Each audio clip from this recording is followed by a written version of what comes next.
अच्छी भली सो रही थी, फिर याद आया ऑफिस जाना है तो उठ गई।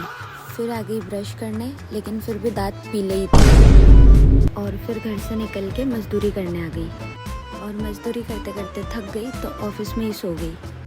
फिर छुट्टी हो गई तो अपने घर भी आ गई। और लेडीज़ हूँ ना तो शॉपिंग करने भी आ गई। और जब शॉपिंग करने आई तो बहुत कुछ खरीद लिया, लेकिन लास्ट में पता चला कि खरीदने के लिए पैसे भी नहीं है। फिर सोकर उठी तो मम्मी की गालियाँ सुन ली। फिर शाम में घूमने निकल गई। फिर अंकल के पास बर्फ़ का गोला खाने आ गई, लेकिन याद आया गोला खाने आ तो गई हूँ, पैसे ही नहीं। फिर अंकल के पास से धीरे से गोला चुरा लिया और चुराया हुआ गोला लेके साइड में आ गई।